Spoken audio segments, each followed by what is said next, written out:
Coming up on Mountain News at 5:30, authorities in Maryland are investigating a shooting overnight at a historically black university where 5 people were shot.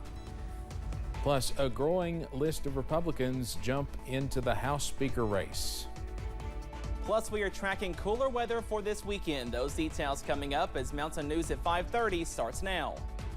Dedicated to Southern and Eastern Kentucky, this is WYMT Mountain News at 5:30. Good evening, I'm Steve Hensley. Authorities in Maryland are searching for possible suspects in connection to a shooting Tuesday night at a historically black college. Police say at least 5 people were shot, none critically, on the campus of Morgan State University in Baltimore. One of the victims has already been released from the hospital. CBS's Nicole Scango reports. The shooting at Morgan State University happened as the campus was buzzing with homecoming activities Tuesday night, a tradition bringing together generations of students and alumni. Got a shot out window, it appears. The Baltimore Police Commissioner says campus police heard the first shots around 9:25 that shattered windows at Thurgood Marshall Hall. Minutes later, they found 5 victims, 4 of whom are students. We believe the 5 victims who were struck were unintended targets. Investigators say the incident likely stemmed from a dispute between 2 small groups, but it's unclear how many shooters were involved. We know that there was at least more than one person with a weapon. The problem is the ballistics has to tell us how many guns there were that were shot. Students were on lockdown for 3 hours as police swept floors, making sure buildings were safe and secure. When it happened, it was just a frenzy. I just went back to my room and then I got emails from Morgan telling us to stay inside. This is an all too familiar scene for students here during homecoming week. The 3rd consecutive year that there has been gun violence during homecoming week at Morgan State. Just glad to be safe, and I'm glad to hear that everyone else that I know about is safe.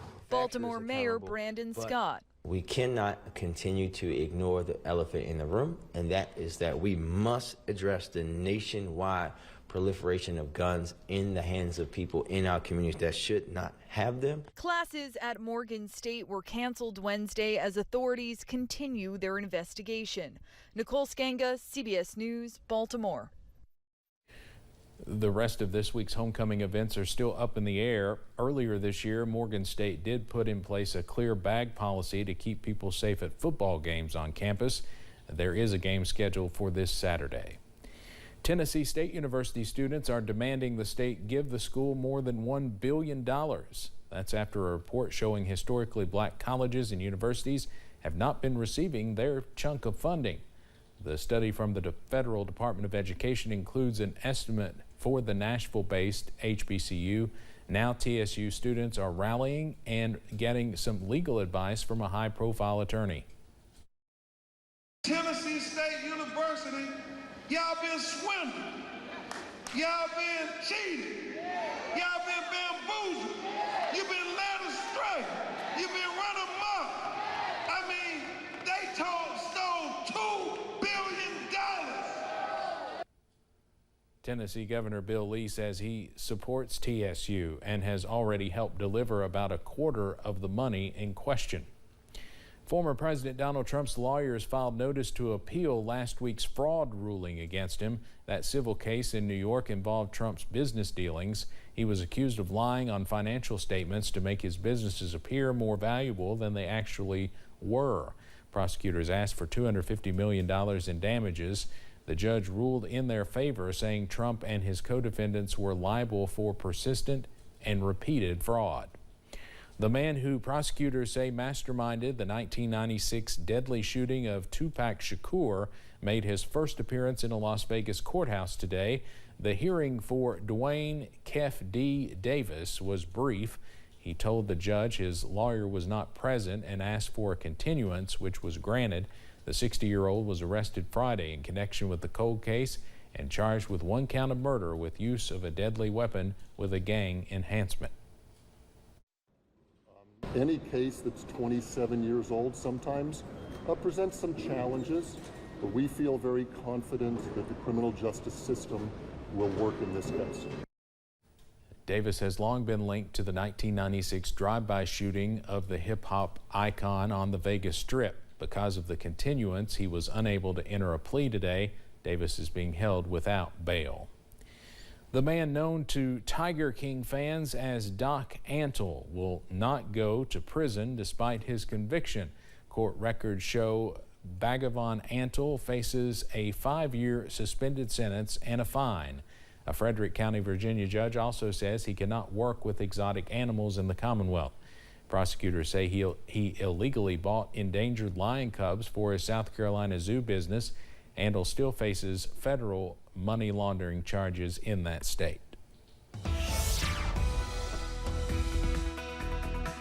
We are tracking some summer-like weather across the mountains for your Wednesday evening. Here's a live look right now at the Mountain Parkway over at Slade. You can see some clouds back in the distance, also some blue sky as well. But the big story, that temperature 81 degrees right now, most of us in the upper 70s and lower 80s. So once again, we are above average for this evening, up to 82 in Irvine, 81 for Jackson, 83 for Prestonsburg, and 82 also in Manchester. So again, we are mild this evening, and that's going to continue as we go into tonight, all thanks to an increase in those clouds, and those clouds acting as a blanket so we don't fall too much into tonight. Those lows back in the middle to lower 60s as you wake up on Thursday. Up on the radar, we are dry in our region thanks to high pressure, but notice back to the west, we are tracking our next weather system, some showers in Arkansas, also Missouri, and this is all thanks to a cold front, and that will continue to march off to the east, so those rain chances also going to increase on your Thursday, also on your Friday. Then some cooler weather by this weekend. All those details coming up in just a few minutes. Steve? Cameron, thank you. Constituents of the late Senator Diane Feinstein are paying their respects. Her body is lying in state at San Francisco City Hall. The city is where she served as mayor before her more than 30 years in the U.S. Senate. Her close friend and fellow San Franciscan, former Speaker Nancy Pelosi, was among the mourners. A funeral is set for City Hall tomorrow. Senate Majority Leader Chuck Schumer is among those expected to attend. Congressman Kevin McCarthy became the first Speaker of the House to be voted out of leadership in U.S. history yesterday. Now the House can't do any business on the floor until lawmakers elect a new Speaker. CBS's Skylar Henry has more from Capitol Hill, where the battle to replace McCarthy appears to be shaping up to possibly be a two-man race. Less than 24 hours after the House voted to oust Kevin McCarthy as Speaker, the race to replace him is shaping up. Right now, I've been just obviously listening to a lot of members and having a lot of really good conversations about how we keep focusing on the things we need to do to get our country back on track. Louisiana Congressman Steve Scalise, a McCarthy ally who's already serving as Majority Leader, is running as the establishment candidate. Ohio Congressman Jim Jordan, a conservative hardliner, was the first to jump in the race. I think the key is uniting the conference. I've had a lot of people reach out to us asking me to do it. They think we can. We'll see if that happens, but I think they can. Republican Study Committee Chairman Kevin Hern is also making a bid for the Speaker's gavel. People have asked me about looking at alternate choice, and so I'm going around talking about this issue with other groups of people and see if their votes are there. And others may jump in before the first vote's expected next week. Until then, every day that passes is one less day Congress has to pass a long-term spending bill to keep the government open before the short-term fix expires. We cannot and should not again be faced with an 11th hour decision of brinksmanship that threatens to shut down the government. Neither President Biden nor former President Trump would weigh in on who should be the next Speaker. A lot of people have been calling me about Speaker. All I can say is we'll do whatever's best for the country and for the Republican Party. Some House Republicans want to nominate Trump for the position, but he's got his eyes set on another political office. Skylar Henry, CBS News, Capitol Hill. In a nod to those who support him in the House, Trump posted a mocked-up picture of himself on social media wearing a MAGA hat and holding up the Speaker's gavel. The government conducted a test of its emergency alert system today, sending an alarm to cell phones, radios, and televisions. Federal emergency management officials allowed a look behind the scenes. Starting around 2:20 Eastern, phones across the country vibrated and sounded the alarm, and a message crawled across television screens saying this is only a test. Minutes later, FEMA said the system functioned as expected, showing it can get urgent messages out to the public quickly.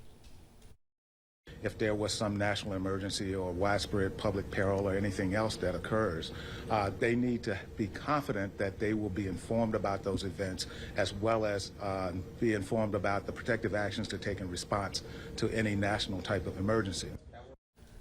Today's test triggered a swirl of disinformation from conspiracy theorists, falsely claiming it was a plot to harm the population. Federal law requires the system to be tested at least once every 3 years. Coming up on Mountain News at 5:30, the PACT Act is supposed to help veterans, but scammers are abusing this new law to take advantage of our nation's heroes. The red flags you need to know about. And you may need the umbrella on Thursday and Friday, but the sweater by this weekend. Those details coming up.